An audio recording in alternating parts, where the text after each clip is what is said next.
Hello, and welcome to Talking Ukraine in English.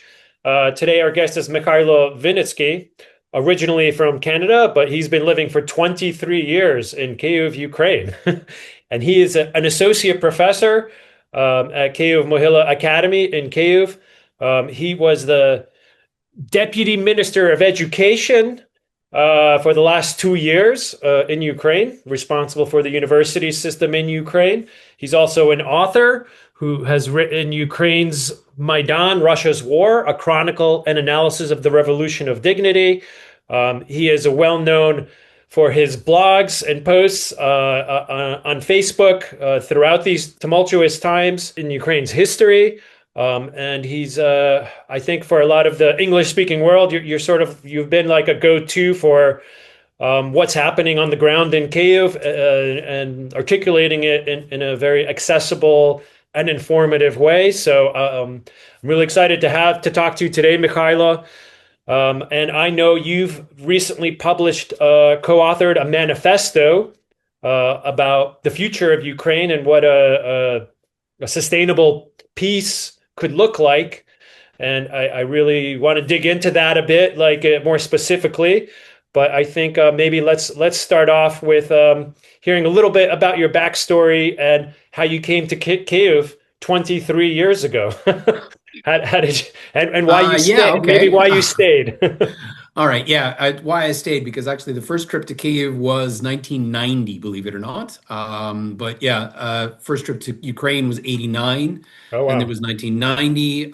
89 was Lviv only. Then it was a sort of an exchange between Ukrainian schools of Toronto and something called Myhailo Academy Nauk, which is kind of a gifted student program that was run in the Soviet period out of Lviv, and we had a very good exchange where we came from Canada in 1989, and I think, if I'm not mistaken, 1991, there was a group that came back. Part of that group was Sviatoslav Vakarchuk, for example, who obviously, at the time, no one was expecting to be a rock star.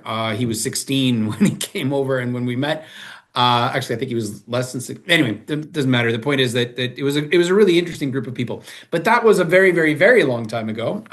Yeah. So the 90s, when I finished University of Waterloo, I was involved in business together with my brother in a company called Lava Computers, and we had several attempts to build joint ventures in the 90s in Ukraine. This was in Ivano-Frankivsk, in Chernivtsi, in Rivne, all in the area of electronics and that sort of thing. And I think it was an interesting experience in that we were very proud to get out of Ukraine without having lost any money. In the 1990s, that was quite a feat because we had a huge influx of investment, and then a lot of people sort of were a little bit disappointed. Decided to go out of sort of leave the business in 1999, and for a variety of reasons. It was one of them was actually because we were quite successful, and I wanted to look for new challenges. And one of those challenges was going back into academia. So I spent 4 years in the UK at a little place called Cambridge. Some people may have heard of that university. And I did my master's and then my PhD there. And actually, my PhD was on entrepreneurship in Ukraine in the 1990s. So I was actually studying the people that we were trying to have business relations with, and that sort of moved me into studying and teaching eventually in a Kyiv-Mohyla Business School. And then I was honored enough to be asked to co-found something called Lviv Business School, which is a business school of Ukrainian Catholic University. I was one of the first lecturers there, and Sofia Opatska, when she was putting the whole thing together, we had worked together previously at Kyiv-Mohyla Business School. So business school is something that I was involved with quite a bit, and I was teaching in sociology. But if your question was what happened, why did I move to Ukraine? And the answer, of course, is it's sort of a French thing, chercher la femme. If you want the answer to any kind of question like that, you always look for the female side of the equation.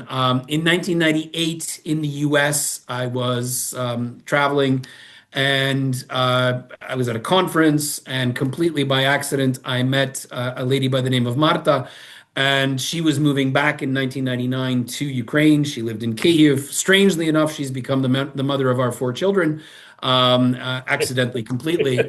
Yeah. So Things happen. So Yeah. yeah, those types of things happen. So yeah, it's been an interesting ride. 2004 was the first revolution. Marta was actually one of the activists and one of the, I guess, a sort of a liaison logistical person for the revolution, for what we call the revolution on granite back in 1990. We didn't know each other then, but she was very much involved in the student protests way back then. So I mean, activism is something that is part of our family history, I guess. Yeah, so 2004 was the first revolution. That was for me anyway. For her, it was the second, the Orange Revolution protests. And then 2013 and 14, I was quite active in the Maidan. You mentioned the fact that I'm an author, so I'll do a book plug. Yeah, there you go. This is something that I wrote at one point. It's called Ukraine's Maidan, Russia's War, a chronicle and analysis of the Revolution of Dignity. Came out in 2019, and it was actually written for a Western audience, because one of the things that I was asked to do in 2014, and I've been doing basically until 22, was trying to relate to an English-speaking audience what is in fact going on in Ukraine. And that's one of the reasons that, Damian, what I think is your project is very, very, very important, because we don't do enough communication to a non-Ukrainian audience. And there's some fascinating things happening in this country. It's developing unbelievably fast, democratically, economically. It's gone through its ups and downs, obviously, corruption scandals, oligarchy, all of these negative things that we hear about. But at the end of the day, it also happens to have had one of the fastest growing economies of the 2000s, between 2005 and 2008, of any country in Europe. It's reoriented itself completely onto European markets. Fascinating IT industry, which I work with a lot, and in the business school and as a consultant, and obviously I do a lot of writing. I was asked in 2023 to come and serve in the Ukrainian government. I was very proud of the fact that in 2019 I received Ukrainian citizenship. It's something that was that was something I worked a very, very long time for. 23, I was asked to come and serve in the Ministry of Education, because I've been involved also in various things that have to do with educational reform over the years, instituting a PhD system in Ukraine, fighting against plagiarism, which is unfortunately something that is a negative sort of latency or inertia from the Soviet days. Yeah, lots of things like that. But sort of in between economics and business and academia, these are sort of things that I move back and forth between. And last 2 years in the Ministry of Education, I think we did some interesting reforms, introducing a grants-based system for funding, merging 12 universities, and doing a lot of investment into human capital in universities. So that's my story. You want to hear about the manifesto? Well, I would like. I'm curious what I mean. One of the reasons you stayed, like you said, I think, is working on this human potential. I mean, you come from a Ukrainian diaspora background, so you speak the language, you know the culture, but I think there's more to Ukraine than just that. I mean, what was it that you saw, in those years there that kept you activated in believing that, Ukraine has some greater future ahead of it? I'm not sure that it was actually, very often we think of, I get accused of this by my Ukrainian friends, and that is that I'm supposedly, a patriot in service. Yeah, patriotism is part of it. But I think at the end of the day, Ukraine is very much, to me, a land of opportunity. And that may sound strange for somebody that doesn't live in Ukraine. But the things that I've been able to achieve in Ukraine, I think I would never be able to achieve in Canada. I mean, I'd be, obviously involved in the Ukrainian community in Canada, because this is part of where our family comes from. My mother was in what a head of Plast in Canada for a long time. My father was involved in professional and business club and was a professor for a very long time at the University of Waterloo. And obviously, we come from a very active family, and my mother is involved in something called, or one of the founders of something called the Ukrainian Research and Documentation Center in Toronto, which is she was one of the people that put together the oral history portions of a film called Harvest of Despair, which is about the Holodomor, which won multiple awards. Another film called Between Hitler and Stalin, which was about the DP. So I mean, we come from obviously a very active family. But at the end of the day, professionally, Ukraine has provided me with all kinds of opportunities that, quite frankly, I probably would not have had in Canada. Canada is a wonderful country. I don't say anything bad about Canada. I lived in the States. I lived in Canada. Obviously, lived in England. But the Ukrainian vibe, if you like, is about self-actualization. Now, the the payoff for having the opportunities for self-actualization is that it is obviously unstable, and not necessarily predictable. So, if you're prepared for risk and you're prepared to live in an environment where you're not exactly sure what your salary is going to be in 3 months, or what your take-home pay is going to be in 3 months, and how you're going to feed your family, but at the same time, it somehow or other, sort of weeds itself out at the end of the day.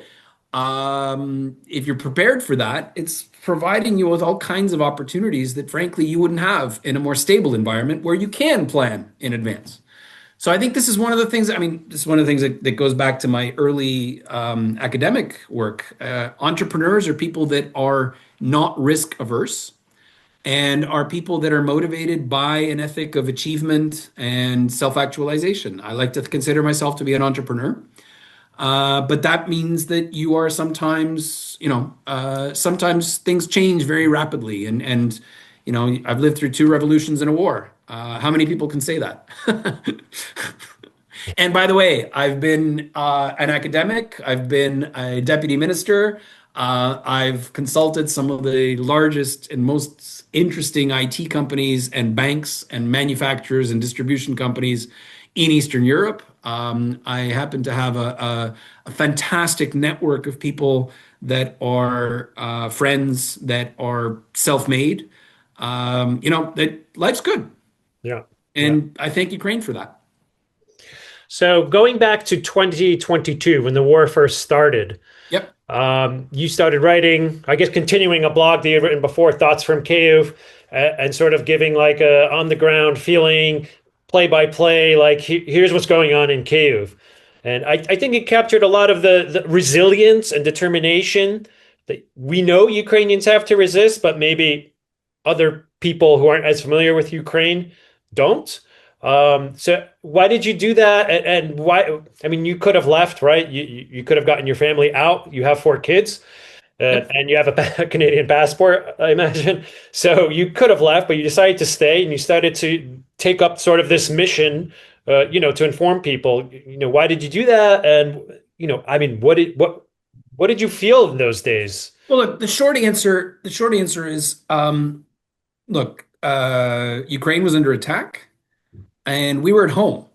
You know, we my family has been raised in Kyiv, and there was not a hell of a lot of reason for us to feel like we should be leaving. It takes a lot to move somebody away from their home. I think we talked about this a little bit. Look, we have a country home, or a dacha, or cottage, whatever you want to call it, south of Kyiv, and so the family we moved there for a good 2 months. I was traveling back and forth to Kyiv, but that's where my kids were, and we felt safer there. I was doing an awful lot of talking, sort of interviews and writing for various Western outlets: CNN, Fox News, CBC, CTV, the Canadian networks, ABC, CBS. I'm thinking, yes, ABC, also Australian, Al Jazeera. I was a regular on there. There was a huge demand for English speaking analysis from Kyiv. And unlike now, when we have multiple journalists and we have multiple people coming to Kyiv on a regular basis, plus the fact that, quite frankly, certain Ukrainian bloggers and politicians and commentators have also gotten on the scene. I do a lot less of this now. But at the time, there was a huge demand for somebody to explain what was going on. And frankly, one thing that I understood intimately was, you can attack a a city or a capital of 3 million people. You can destroy a capital of 3 million people, but to occupy a capital of 3 million people, you're going to need, well, my estimates, you're going to need one soldier per 10 inhabitants, because those Kyiv residents were not going to be acquiescing to any kind of occupation. This place was a place of resistance, and no one, I mean, no one was interested in being occupied by Russia. That was not necessarily the case when you move eastward. In some cases, you would have what we call in Ukraine zhduni. These are people that are sort of waiting for the Russians. They are a minority, but they do exist in some areas of the east of the country, as you know, sort of the Russian, more Russian-speaking areas. But in Kyiv, one of the things that it was very obvious was that this place was not going to be occupied. And so I didn't feel that I was under any kind of threat, frankly, nor my family. Certainly not in Kyiv Oblast. We were on the right bank of the Dnipro River, and we understood that there was a sort of nobody was going past the river. So yeah, I think obviously it looked scarier, like it did on the Maidan, by the way. The Maidan in 2013 and 2014 is a very similar example. We talk about this a lot, that it looks a lot scarier from the outside than when you're in the midst of things. And I think it was important for us to get the message out that, frankly, this whole invasion thing is not going to go well for the Russians.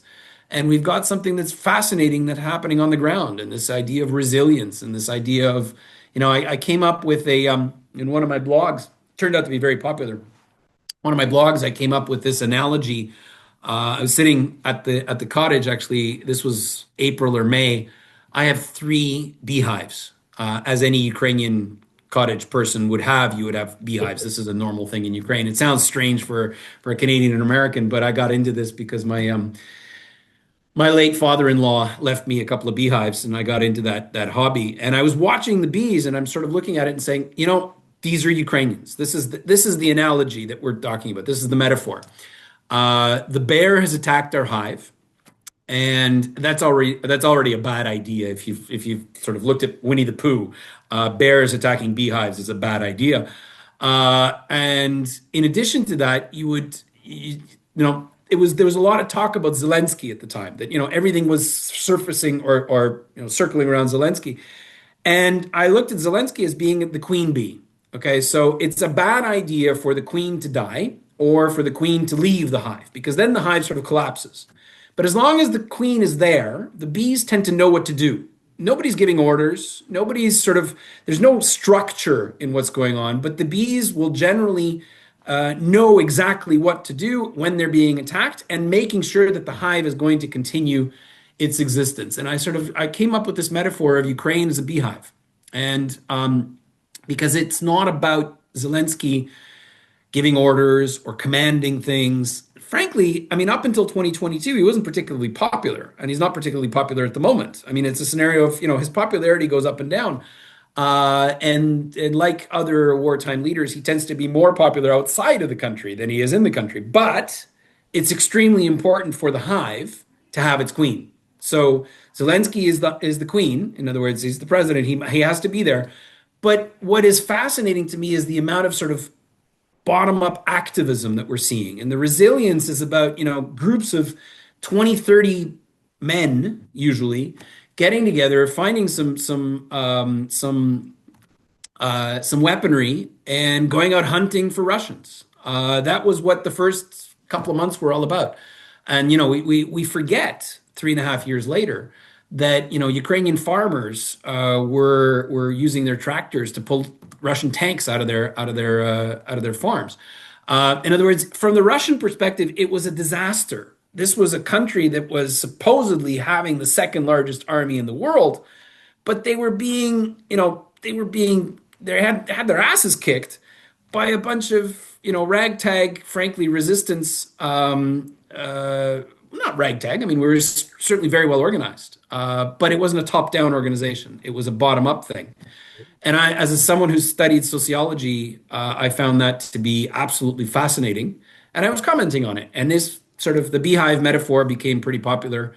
And I think it's one that sticks to this day. It's what the resilience is all about. Yeah, I mean, that's existed, in the years of war beforehand and on the Maidans. That was how the Maidans operated, sort of like this independent beehive of people finding tasks and like, this is what I'm going to focus on, and this is going to be my contribution, and Right. that's what I'm going to activate myself to do, motivate to do, and people do it and they execute it.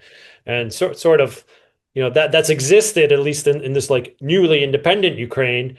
Maybe it's grown to be a countrywide, a national way of self-defense, or trying to realize Well, their goals. I think this is one of the things that I mean, as English speakers, as people that have grown up in sort of what we call developed democracies, we sometimes forget that, democracy is not just about voting. It's not just about getting the right people into power. It's actually about something that happens on a daily basis. You have to have active citizens. You have to have people that are going to be active in their communities, that are going to serve, that are going to be helping sort of the common cause.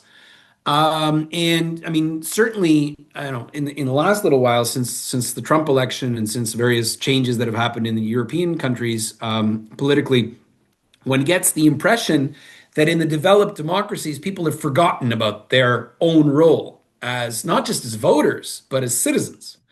And I think that this is one of the things that we are trying that I think needs to be cultivated more in Ukraine because we're on the right track. We've got a really active citizenry, and I think that's really very important. It's not just about resistance; it's about building a future for the country, not just by getting elected, not just sort of placing the responsibility on political elites or on economic elites. It's a question of, everybody has to put in their little bit. And it's something that comes really into focus when your country is under attack. And when you obviously have issues because your invader or the aggressor is what, 5 times larger in terms of population and in terms of probably economic strength and has been preparing for this for a hell of a long time. So I think that this bottom-up activism is something that's really important. And this is we're going to get to the whole idea of the manifest that we've published because that was kind of it's not about politicians. It's not about politicians coming together and saying, okay, we need to have, Starmer, or we need to have Merz, or we need to have Macron, or we need to have Trump do some things. It's not even about we need to have Zelensky do some things. It's about we will be doing this. We as citizens will be building this country. And it's up to us to define what is victory and how we're going to be on that path to victory. I'm really excited about the fact that Ukraine's voice has been heard in the last 3 years. I'm a little bit concerned that the voice is being stifled in these whole negotiations that are happening at the moment between Ukraine and the U.S. and Russia, etc. The Ukrainian voice is something that is not necessarily being heard as much as it was. And obviously, our government administration has had a pretty big hit reputationally. But at the end of the day, it's not about political elites. Political elites don't win wars. People win wars. And people build countries. Normal citizens. Some of them are intellectuals. Some of them are entrepreneurs. Some of them are, white collar workers. Some of them are blue collar workers. At the end of the day, it's up to us as bees, if you like, in this hive to figure out how we're going to develop it and move it forward. So that's exactly what you've been doing with this manifesto. So let's talk about that. It's titled "Survive, Endure, Prevail: a Ukrainian Manifesto."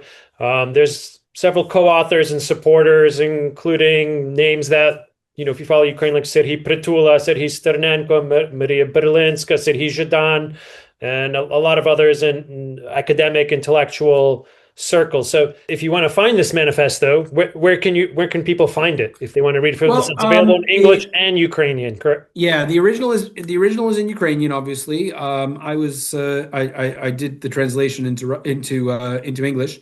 It's published on Ukrainska Pravda website, so pravda.com.ua. You can find it both in English and in Ukrainian there. Apparently, it's been translated now into multiple other languages. I'm aware of a Dutch translation, a Danish translation, and a Polish translation. My understanding is that the French is coming out very shortly as well, and German and Italian. So this is something that is actually going that we're popularizing. Interestingly, the response has actually been probably more interest in outside of Ukraine than we've had in Ukraine, because these political discussions in Ukraine are sort of a normal everyday thing that we do, because at the end of the day, politics is something that everyone's interested in, because obviously there's a war on. And politics is something that is at top of mind for Ukrainians for many years. Like I said, revolution, war, etc. It's something that Ukrainians tend to be very politically active, and that's a normal thing. Probably a bit more normal than you would see in sort of most Western countries. I would say, where did this come from? Well, first of all, about a month and a half ago, a group of us got together. These are people that are sort of, I would say, intellectuals, community activists, political activists, etc. But none of us are actually in government at this point. Some have served in the past, like me. Others may be going in some capacity in the future.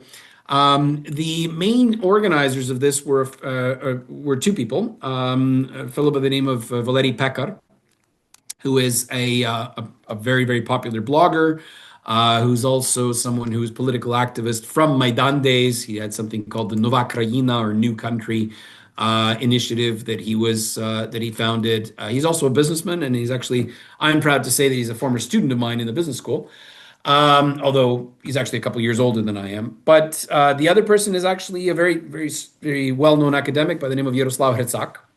Valery Pekar is from Kyiv. Yaroslav Hrtsak is obviously from Lviv, Ukrainian Catholic University. Valery Pekar did some teaching at Kyiv-Mohyla Business School. Those are the sort of the two people that got this thing rolling, and then we had some others that would come together. Alexander Sushko, myself, Olesya Ostrovska-Luta, who is a cultural activist. She's at the moment the head of something called Mistecki Arsenal, or Art Arsenal, in Kyiv. Victoria Wojcicka, who's a former MP. Several others that we had this discussion group that would get together periodically, and we started to Andriy Zohornyuk is very important, also somebody who's very much involved in volunteering and activism when it comes to raising funds for the military. So these are the people that we got together a couple of times, face to face, but mostly we were writing the texts in a WhatsApp group, sort of going back and forth between various things that needed to be flushed out, because the whole idea was to try to look at not just the military aspects of what victory means, because obviously there's a lot of, I would say, romanticism about that. Victory means going back to the borders of 1991. Or in some cases, actually, I've heard comments of going back to the borders of 1919, which is going back to the Paris Peace Conference of 100 years ago after the First World War, where Kuban was also part of Ukraine, and certain other areas that are now part of Poland and Belarus. But the point is that there's a lot of romanticism about the borders, but the point is that none of that is possible today, and we understand that we have to live with some sort of a level of occupation. Obviously, no Ukrainian is going to be recognizing the fact that Crimea is occupied and that is sort of a permanent state. It's always going to be, for us, a temporary occupation, and the time will come when Putin dies that Crimea will be returned to Ukraine. But for the time being, our purpose is to make sure that the shooting stops and that the killing stops, and we need to probably settle for some sort of level of military compromise. Now, does that mean that there's going to be a tragedy if we settle for a military compromise, if we settle for some sort of freezing of the front? Probably not, because then our next step is to make sure that the Ukrainian identity survives. In other words, there's not going to be any kind of this whole idea of in the negotiations that the Russians are looking at, returning the Russian Orthodox Church to Ukraine, or creating a, sort of a Ukraine that's going to be bilingual, going back to that idiocy that we've been getting out of for the last 30 years. Russian Ukrainian, that's not going to happen. That's a red line. And because of the fact that Ukraine needs to survive as an identity, perhaps in some sort of smaller borders, but nevertheless, we need to have a flourishing country. And that's the third part of it. So prevail is about flourishing economically. And I'm actually very optimistic when it comes to that, because I know that the entrepreneurial spirit in Ukraine is very strong.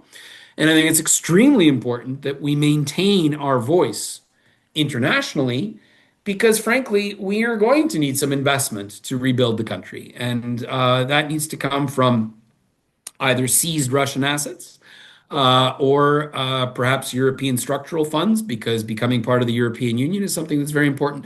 So, I mean, I'm getting too far into the manifesto, but the idea was to bring people together that are thinkers, and activists that have proven themselves as being influential, in a variety of different areas. Hitzak obviously is a historian, very well-known professor.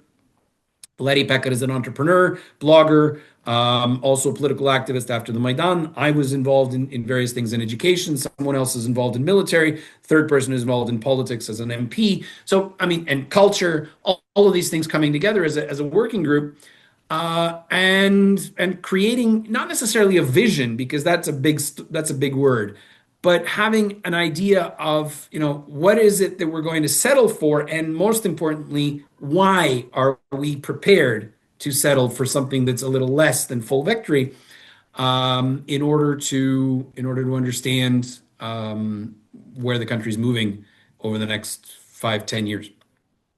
Yeah, so like, I mean, what one of the points that you made is the Kremlin's strategic goal is to erase Ukraine from the political map of the world. And this is something that I feel like a lot of the international community, the European partners, Americans, aren't fully like grasping. So you have Mhm. Witkoff and Kushner there, ready to be like, okay, like let's. I mean, I don't know who they represent in these talks, They but represent the Trump family. yeah, the Trump family, right? And so they want to make some business deals for the future, and with Putin, and try to pressure Ukraine to agree to Putin's terms. So there are these red lines that you mentioned for Ukraine, and I don't know, are they being factored in by these people sitting there with Putin? Like what is going on? Like I mean, these Russian peace plans, peace, quote unquote. I mean, they're totally unacceptable to anyone. And the damage that they would do to like the world order, as we know it, post World War II structure, um, also doesn't seem to be like grasped by these people who are sitting at this table with Putin.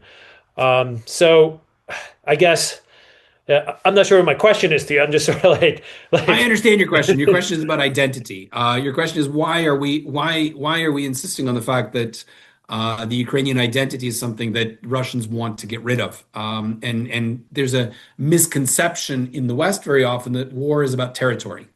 yeah. This is something that's very different. I guess maybe to reformulate my question, you have this preservation of sovereignty of Ukraine as basically like what it means. The definition of these red lines are to preserve Ukraine's sovereignty, which is in opposition to what Putin's ultimate aim is. So, I mean, what does that mean? I guess preservation of sovereignty, and how do these red lines factor into these peace negotiations, going on currently? Yeah. Look, I think that one of the things that we need to talk about more is the fact that there's a misconception. And actually, I'm seeing this a lot in the commentary, in Facebook and on other places, under our manifesto. Russia is winning the war because it's taking territory. Well, yeah, it is taking territory. That's true. It's taking territory at enormous cost. The amount of territory that it's taken, is, quite frankly, well, it's not insignificant, but it's not a point of, it shouldn't, frankly, it's shameful, from the point of view of military might of the Russian Federation. I mean, Russia is fighting, a relatively small country when it comes to comparing it to Russia, not militarized, and it's losing because of the fact that it's moving so slowly. I mean, so the other thing I think is important why we talk about sovereignty is because what is Putin's war aim? It's not about territory. It's something that's I think is really well written in the manifesto, and that is, Russia has so much territory. It's the largest territorial country in the world, and it neglects that territory. And the occupied territories of Ukraine that it's now taken militarily are frankly it's not developing them, and quite the opposite. It's basically it's a scorched earth policy. In other words, it's not about getting territory. It's not about gas. It's not about minerals. Certainly not about industrial might, because the industrial might has been completely destroyed in the occupied territories. So it's about identity. And I think it's really one of the things that a philosopher by the name of Volodymyr Yermolenko, who's a colleague of mine here at Kyiv-Mohyla Academy, has talked about a lot, is that there's a difference between the imperial mentality of Russia versus what we in the West have become accustomed to when it comes to empire. Empire in the West is often associated with colonies that are far away and colonial citizens or people in the colonies that have different colored skin, frankly. So, in other words, it's about racism. We are going to get everything that we can out of these colonies that are at a distance. That's true about the English or the former British Empire, the French Empire, the Dutch empires. Historically, empires have been like that. Russia's different. Russia, it's about, it's like those of us that remember Star Trek: The Next Generation and, the concept of the Borg. You will be assimilated. Resistance is futile. You will be assimilated. That's what it's about when it comes to Ukrainians. And that's been the traditional, that's frankly the story of Russian Empire for the last 300 years, because Ukrainians were assimilated into the Russian Empire. Kyiv-Mohyla Academy became a center of learning, in fact, for the Russian Empire. And Ukrainians, frankly, have had enough. We are a separate identity. We want to be a separate identity. And this is worth fighting for. And this is something that the Russian Empire cannot stand, because without Ukraine, as something that was actually recognized many, many years ago by Bukharin and the sort of the Soviet Bolsheviks, that the Soviet Union or the Russian Empire could not exist without Ukraine. And it's not just a matter of economically; it's a matter of it would not be an empire without Ukraine. So they've created this absolutely mythological, historical narrative of supposedly Russia coming from Kiev and Rus, which is obviously incorrect. The history is completely different. Muscovy, as a separate country, was developing under the Golden Horde. Moscow as a city didn't exist at the time of Kiev and Rus, but they've created this narrative that that Putin is constantly telling to the Americans, because quite frankly they don't know history well enough to be able to discern whether he's lying or telling the truth. Created this narrative about the fact that supposedly Kiev is the mother of Russian cities, etc., etc. False narrative. Ukrainians have a separate identity, and that separate identity is worth preserving. This war is about destroying that identity. This is what the Russian imperial concept is about. It's not about territory. So as long as we are maintaining an identity and Ukrainians have a place that they can call home, it may be chopped off a little bit in terms of territory. Now, we're never going to recognize that those territories are not ours, but nevertheless, history has been witness to multiple changes of borders, right? We change borders. Frankly, you look at the map of Europe over the last 500 years, there's been border changes all the time. So borders might shift, but the Ukrainian identity is something that needs to be maintained. And the Russians have been proven the fact that they are fighting actually against that identity. So they're trying to re-educate children that they're kidnapping. They're destroying cultural historical sites that would be separate and non-Ukrainian or non-Russian, excuse me. I actually, it was an interesting thing that when the first Russian tanks moved into Luhansk, I have a friend of mine who was actually under occupation for a while, and he was able to get the lists of various literature that needed to be burned after the Russian tanks moved in. And it turns out that my book was on it. So, these are the kinds of things that, and whenever you have a narrative that is showing a separateness of Ukraine from Russia, that needs to be destroyed. Obviously, my book is not the most important thing in the world. Taras Shevchenko's books needed to be destroyed. Lesya Ukrainka needed to be destroyed. Ivan Franko needed all of these things that are proving the separate Ukrainian identity. These were book burned, which is quite frankly, well, I don't know, barbaric. So in the manifesto, we talk about the fact that we need to survive as a separate state.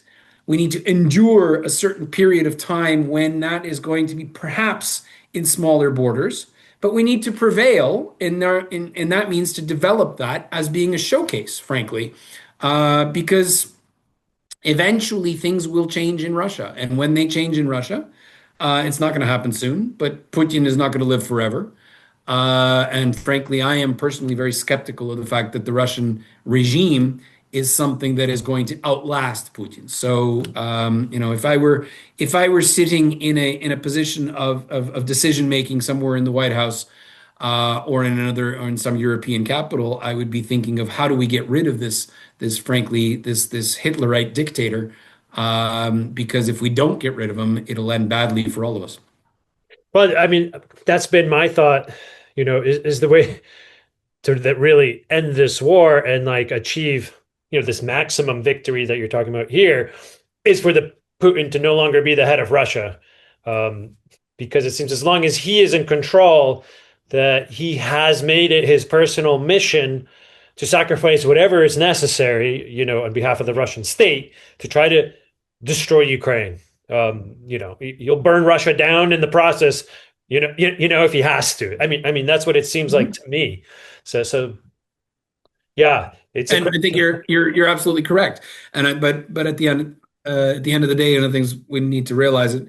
His recent statements about if Europe should attack us, we are ready, is also a very direct threat at the European Union and NATO. Because these are the types of things that, we hear about this narrative that supposedly Ukraine was somehow threatening Russia prior to 2022 by wanting to join NATO. I mean, it's important to understand that prior to 2022, the popularity of NATO in Ukraine was never over 50%. In other words, it was always a minority of Ukrainians that would have voted in a referendum, for example, to join NATO. So, and that changed in 2022. Same thing with, as we know, Finland and Sweden suddenly became members of NATO. So this idea of, Russia feeling threatened in 2022 by NATO, and that therefore justifies an invasion, that's just a crock. Putin is about aggression, and he's about imperial aggression. He's about expansionism. And the Russian Empire needs to expand to be an empire. This is what empires do. And Ukraine is the most important in his path at the moment. But if I have personally have no doubt that the next one after that is a country of the European Union, be it one of the Baltic states, be it Finland, be it Poland. There's a variety of different opportunities that be it Romania or Bulgaria. But there's a variety of different military opportunities.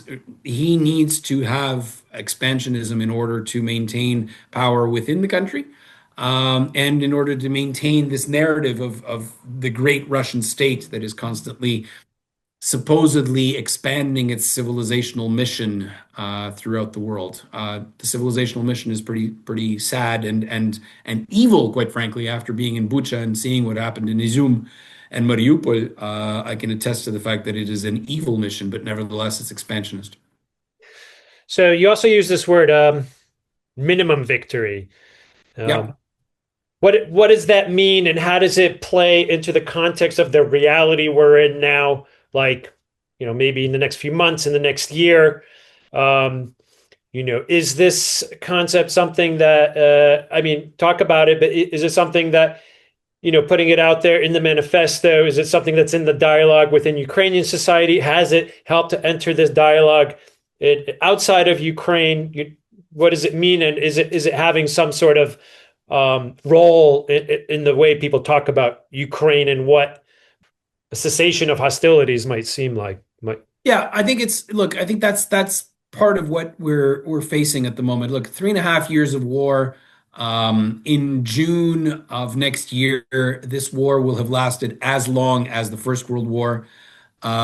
We are in a state of fatigue. We're in a state of, we're in a state of attrition. Ukrainians are always talking about the fact that we want peace, and we do want peace. At the end of the day, we also want Russians out of our country. Well, unfortunately, at this point in time, wanting peace and wanting Russians out of our country very often is not. These are two goals that are not compatible. Because we can have peace through capitulation. In other words, we say tomorrow that, hey, Russia, we're ready to recognize certain territories as being Russian. We're ready to accept Russian as a second state language. We're ready to accept that, our foreign policy is going to be dictated from Moscow. And frankly, we will have peace, but that'll be a peace without freedom, and it'll be a peace where it'll be extremely unjust. So that's not the kind of peace that we're looking for. Now, if we're looking for Russians out of our country, the question is, are we willing to fight, continue that at war of attrition to get Russians out of our country? And at the moment, the cards, as to use a term that's loved by Trump, are probably not necessarily in our favor. Yeah, we're doing very well for our resources. Obviously, Ukraine has fantastic resources and is used massively in terms of technology of drones, in terms of rocketry, in terms of everything that we've done. I mean, we've surprised the world in terms of what we can do to fight this war. But at the end of the day, to deoccupy is going to be very difficult. It's the same kind of thing as when I was saying at the beginning of our conversation why I was very skeptical about possibilities of Russians occupying Kyiv is because you need to have a population that is acquiescent to occupation. In the eastern and southern portions of the country, there is a massive amount of population that wants to be freed, but at the end of the day, the Russians have dug in deep, and for us to move them out is going to be extremely difficult. So. We have this concept of minimal victory. What does that mean? It means that, cessation of hostilities, probably in some sort of a smaller territorial area. As I said, that does not mean that we're going to be internationally or diplomatically recognizing these territories as Russian. That's a red line. Can't do that. These territories are occupied by Russia, and they will be deoccupied eventually. But our goal is to try to make people think in terms of, okay, that's not if we accept that kind of ceasefire, that's not the end of the story. Quite frankly, it's just the beginning of the story, because after ceasefire comes rebuilding. And it's, I hate to use this term, but build back better. And it's not just a question of infrastructure. It's a question of making sure that this bottom-up citizen oriented movement that we've shown over the last 4 years builds a new kind of country that is truly democratic, that is about dignity, that is about self-actualization and where individual citizens have the ability to be heard, to be self-reliant, that there's a social safety net, all of these things that are important for a developing country. And to make sure that that is becoming clear, that victory is a process. It's not going to be, unfortunately, a May 8th kind of VE or Victory in Europe Day, as some people have seen in films from 1945. It's not going to be about that. It'll be about some sort of a deal that's not going to make anybody happy in Ukraine, because it will probably mean some concessions, but that will be the start of a process of building a country that eventually, the occupied territories and more will want to come back into Ukraine.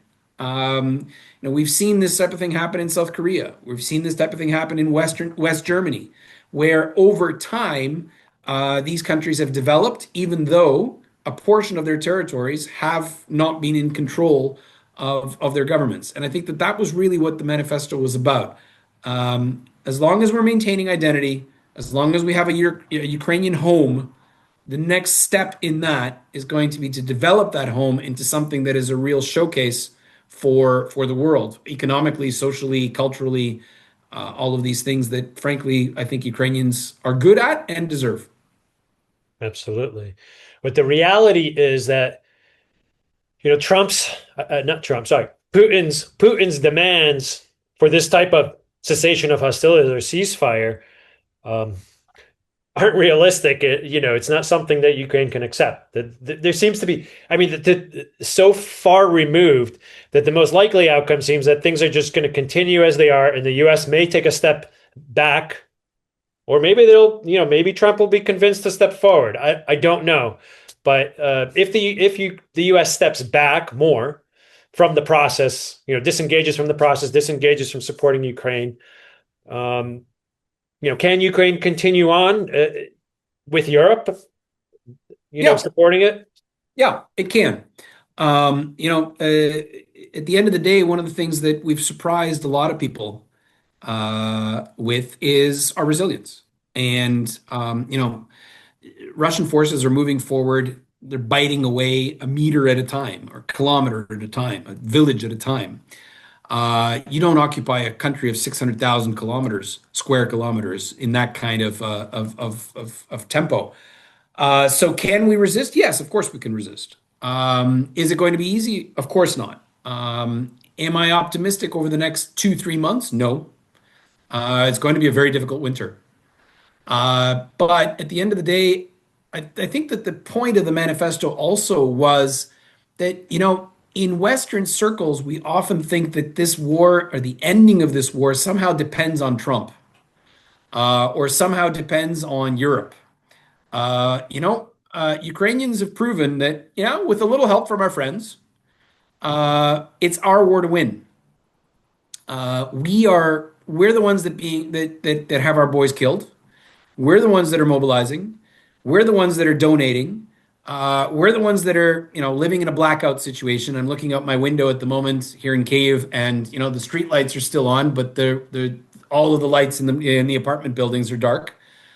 Some of them have come up because people have, various types of what we call echo flow and battery type and that sort of thing. But we're going through brownouts, we're going through blackouts, and at the same time, I'm sitting in my office at a university, and you know what? I had a class today. In other words, in all of this, students are still coming to listen to me banter in a lecture, and they're interested, by the way. So we will go on and we will prevail. We have no doubt about that. Will it be easy? No. Would it be easier if we had a more receptive American administration? Yes. Would it be easier if we had a more activist European role rather than, talk of support, but actually doing some more support? But at the end of the day, look, we have armaments that are flowing into us. We have a huge amount of money, quite frankly, that is being provided to the Ukrainian budget. I'm very aware of the fact that as a professor, part of my salary is being paid by the state because I'm someone that teaches in a state university. And that money is not coming from the Ukrainian taxpayer. It's actually coming from the European taxpayer because all of the social aspects of what we do in terms of our budget in Ukraine is coming from donors.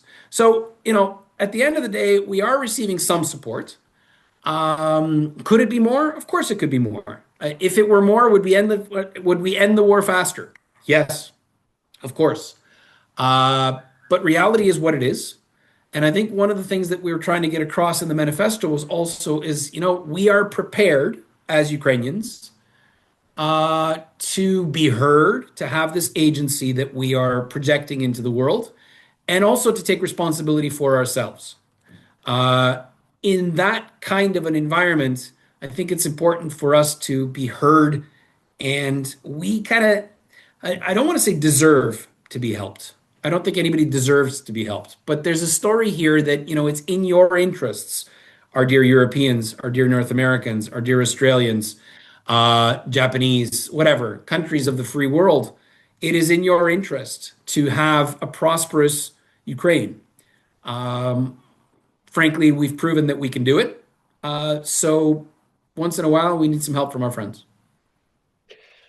I feel like if Ukraine survives this, well, it will survive this winter, but its ability to hit the Russian oil processing and refining plants, this year, going into next year, could really play a factor in possibly causing I don't want to say economic collapse because we've been hearing about a Russian economic collapse for like years and it's not happened, but some sort of crisis, economic crisis within Russia that could make some people turn on Putin and make this whole war effort falter in some ways. Like next year could you think that could is that a I realistic am I'm possibility? very skeptical. I'm very skeptical of the prospects of revolution in Russia. The Russians have shown themselves to be um, a people that are accepting of authoritarianism. In other words, this is something that makes them very different from Ukrainians. Ukrainians elect a president and then two days later say he's crap. He hasn't even been inaugurated yet, but he's already unpopular. That's the Ukrainian way of doing things. It comes from the whole Cossack, I think, national myth about every Ukrainian is about freedom and individuality. I think that this is something that's important, and it's an important distinction between us and the Russians. So I'm very skeptical of a revolution in Russia. You need to have something happen in Russia beyond economics, and I think it's a question of is there a possibility of a palace coup if the economics falters? Yeah, I guess so. Um, at the end of the day, this war is not just about Ukraine's survival; it's about Putin's survival. As long as the war is on, Putin lives. As soon as the war ends, Putin has to, first of all, he has to reintegrate about 1 million soldiers that have, quite frankly, gotten used to the fact that they're well paid for rape and pillage. And that's probably problematic to do in peacetime. Secondly, yeah, your question is about economics. These people that are being paid to rape and pillage, their money is coming from oil assets. So if we can, I mean, the statement Kissinger or whoever it was that stated that Russia is or no, I think it's Kissinger. Don't remember who it was, but stated that Russia is basically a country that's a gas station. If you get rid of the oil imports, or excuse me, oil exports, if you get rid of the oil revenues, the economy may collapse. But I don't think that the scenario of revolution is the right one. I think it's more about one of palace coup. The oligarchs around Putin at some point say, "Look, we need something to survive on." But I think at the end of the day, as long as Putin is alive, this war is ongoing. Yeah. Is there anything that we haven't touched on that you feel maybe that we should? I think that the one thing that I can't emphasize enough is that I think that we're in a danger at the moment with this whole peace negotiation of thinking about, sorry, of losing the Ukrainian voice. And I think that that's really, really dangerous for us. The Russians have tried to, from the very beginning, have talked about the fact that this is a proxy war. Somehow that the Ukrainians are not actually fighting for themselves. The war is, in fact, between Moscow and Washington. Um, and I think in the public discourse that I've been seeing in the English language world is that actually, unfortunately, people are starting to be convinced of that this is, in fact, a war that somehow is between NATO and Russia or the United States and Russia. That's falling into the trap that Putin has set up for us. And that is that, this is a great power conflict. It's not. It's an empire that's trying to get back its colony. And the colony, it turns out, is resisting a hell of a lot better than they were expecting. Now, yeah, that the colony, ex-colony, is getting some help from the West. That's true. We want to be Europeans. We've refocused ourselves completely on Europe in terms of economics, in terms of culture. We want nothing to do with the Russian world anymore. But that doesn't make us subjects of the of the European world. In other words, we have a voice. And I think it's very important for us to maintain the concept of Ukrainian agency. Let's not fall into the trap of saying that, this war is going to be resolved by Trump. It's not. It's not going to be resolved by Trump. It's not going to be resolved by a European coalition. It's going to be resolved at the end of the day by Ukrainians. I've been saying this for the last 3.5 years. This is our war to win, with a little help from our friends. So I think we need to have help from our friends ongoing, but I think we also need to understand that it's us. And all I can do at this point, just to end this, is I guess the same way as it was with the Maidan, the same thing as it is now with the war. Don't be afraid to come here. Kyiv is a wonderful place. Yeah, a little bit of blackouts once in a while, but it's actually not as scary as you think it is. Bomb shelters are everywhere if you need them. But at the end of the day, life goes on. And I think that this is what makes us so resilient, is the fact that life is ongoing. Come take a look. It's worth it. Well, thank you, Myhailo, for taking time out of your day to chat with me here and share your thoughts. And I think you've been a sort of a focal point within the diaspora for somewhat optimism, even though I know you're not feeling optimistic right at this moment. But I think in the big scheme, we know that Ukraine is going to exist and continue existing, and they have a very strong next generation coming up. And hopefully a lot of these youth that have come to Europe, will pick up some European skills and bring them back to Ukraine. Yeah, I think it's one thing that we're seeing at the moment in places like Germany and Poland, particularly in the UK, because I do a lot of back and forth between universities, part of my job in the ministry and now at the university at Kyiv-Mohyla Academy, is that there's a recognition in Europe that in fact it's not the Ukrainians that are learning from the Europeans; it's the other way around. Ukrainians have brought a great deal of positive things to the European community, and that is to European countries, and that is a level of self-reliance, a certain level of self-reliance probably being the most important one. Everybody's refugees normally when they come, the first thing that they do is they say, "Oh, we are victims. We're refugees. We need to be cared for." The Ukrainians have sort of, okay, how do I get to work? And this is one of the reasons that they're so popular as immigrants, frankly, into places like Germany and Poland and Italy, because they are actually bringing something into the economy. So I think that you mentioned diaspora.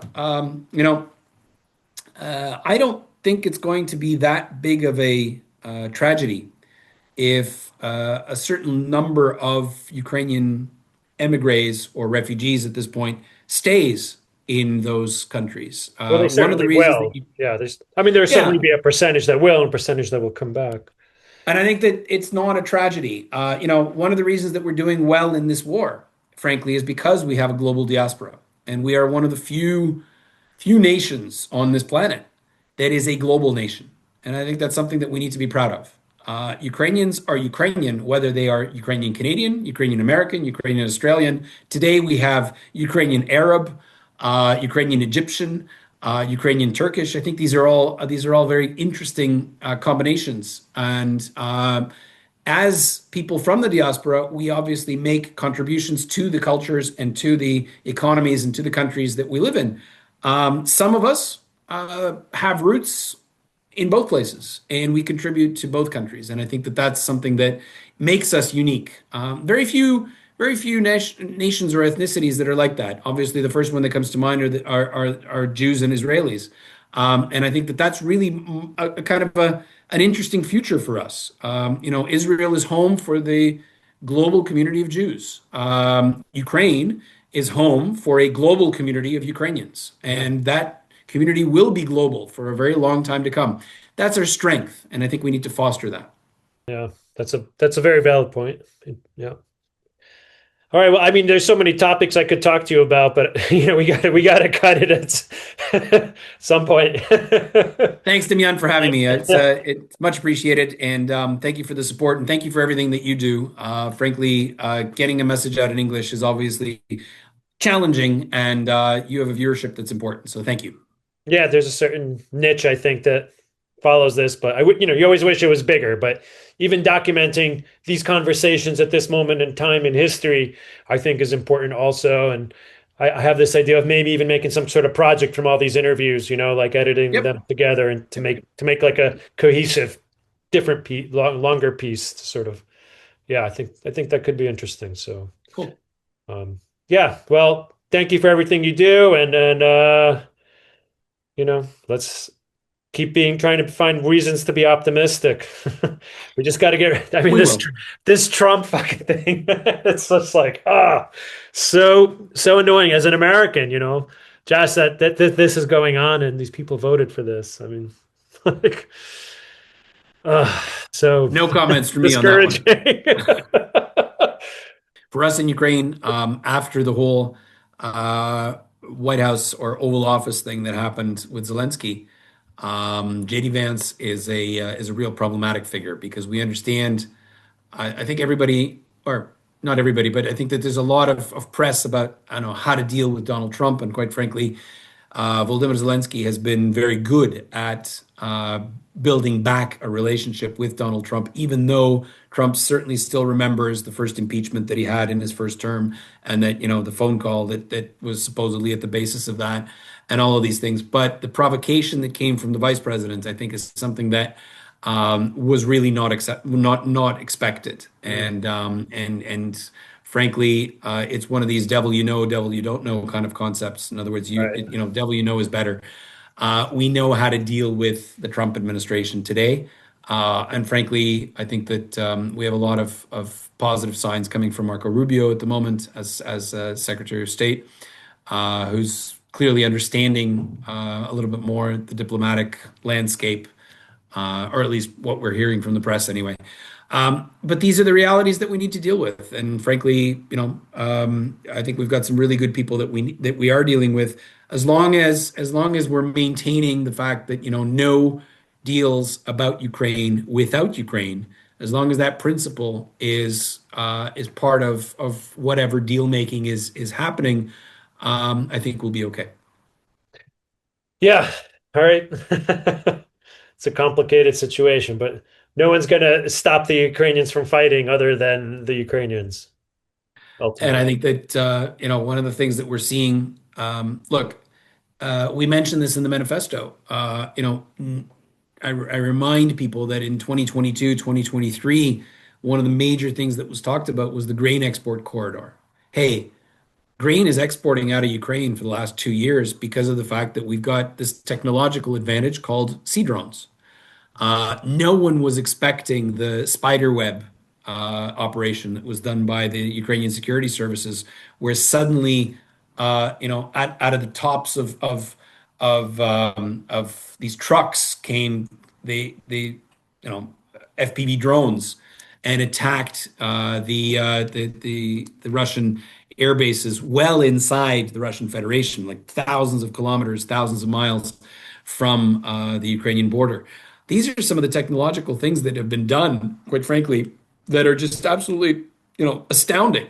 Some of the things that are coming out of the Ukrainian IT sector, many of the things that are coming out of the Ukrainian marketing sector. Frankly, one of the things I get a lot of compliments on from people that are coming from other countries is that the amount of creativity that you see in Ukrainian advertising is just astounding in comparison to what you're seeing in other places. So, I mean, it's a very creative society. It's a very technologically advanced society. Yeah, our major problem at the moment is how do we scale a lot of these innovations? In other words, this is a place of startups. This is a place of a lot of creativity. How do we make that scaled into something that is going to be enough to stop these hordes of people that are coming at us. Putin is showing that, quite frankly, he doesn't value human life at all. But the average Russian doesn't value their own life, which is really kind of scary. That's what that, people are still volunteering in Russia to come to the front, where they should understand that, the lifespan of a Russian soldier, quite frankly, is disgusting. The stories that we hear about, mothers talking to their sons that are in Ukrainian captivity on the phone, and we have these recordings, mothers in Russia saying, maybe you shouldn't come home because, quite frankly, if you come home, I'm not going to get the benefits from the state that I'm getting at the moment because they've listed you as dead. Listing you as dead means that I'm getting benefits. And son, maybe you shouldn't come home. These are mothers talking to their sons, and it doesn't even compute. I mean, as a parent, I can't even fathom that. How would you,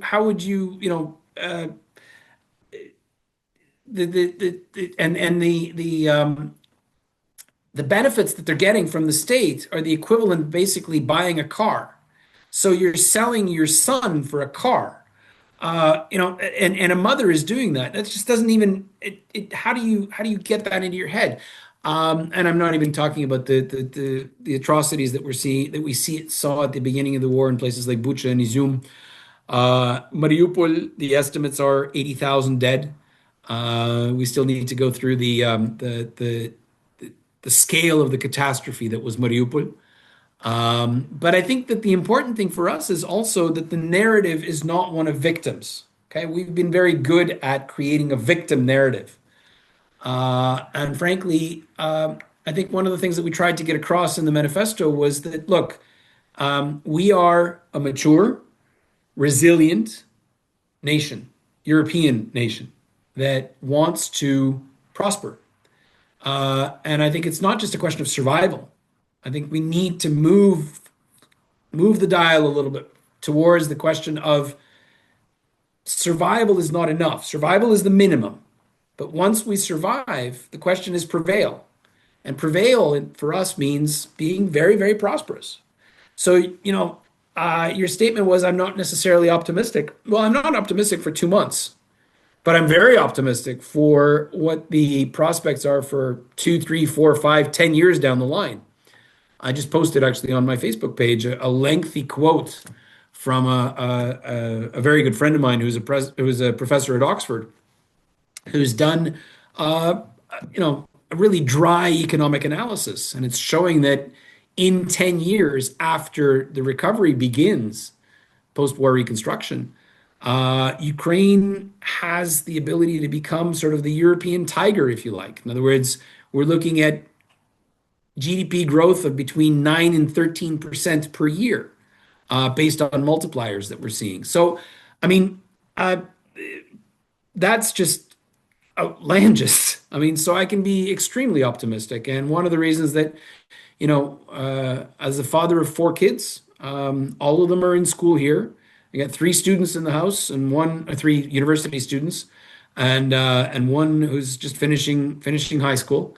No desire on their part to go study anywhere else other than the Ukrainian system because the Ukrainian educational system is of an extremely high quality. Perhaps getting if my son decides to go for a PhD, then perhaps, but at the moment he's too much involved in drone technology to think about it.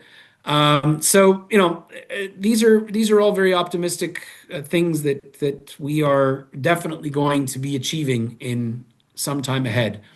But it's going to take us a little bit of time to prevail and to figure out what the borders of this new fantastic cradle of economic and cultural development is going to be once the killing stops. За свободу свою вставай!